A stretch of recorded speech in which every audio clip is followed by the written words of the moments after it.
এবার জন্মসূত্রে নাগরিকত্বের ইতি টানতে যুক্তরাষ্ট্রের সুপ্রিম কোর্টে আবেদন করলেন মার্কিন প্রেসিডেন্ট ডোনাল্ড ট্রাম্প। কিন্তু হঠাৎ এমন সিদ্ধান্ত কেন নিলেন ট্রাম্প? আসলে কি করতে চাইছেন বিশ্বের ক্ষমতাধর এই প্রেসিডেন্ট?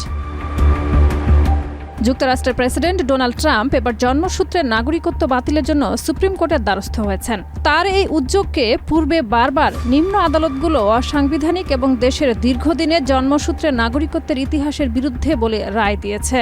এমনকি ট্রাম্প প্রশাসনের অনুরোধে এসব রায়ের উপর স্থগিতাদেশ জারির জন্য আবেদন করা হলেও আপিল আদালতগুলো তা নাকচ করে দেয়। 21শে জানুয়ারি 2019 সালে ট্রাম্প একটি নির্বাহী আদেশে সই করেন, যার মাধ্যমে তিনি যুক্তরাষ্ট্রে অবৈধভাবে বা সাময়িক ভিসায় অবস্থানকারী অভিবাসীদের সন্তানদের নাগরিকত্ব বাতিল করার প্রস্তাব দেন। তবে ওই পদক্ষেপের বিরুদ্ধে যুক্তরাষ্ট্রের সিভিল লিবার্টিজ ইউনিট এবং অন্যান্য অভিবাসী সংগঠন মামলা দায়ের করে। এরপরই ডেমোক্র্যাটদের নেতৃত্বে 22টি প্রদেশও ট্রাম্পের সিদ্ধান্তের বিরুদ্ধে মামলা করে।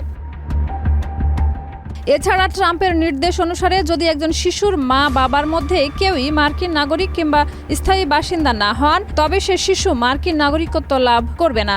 এখন এই বিষয়টি নিয়ে সুপ্রিম কোর্টে রায় দেওয়া হলে মার্কিন প্রশাসনের আইন পরিবর্তন হতে পারে।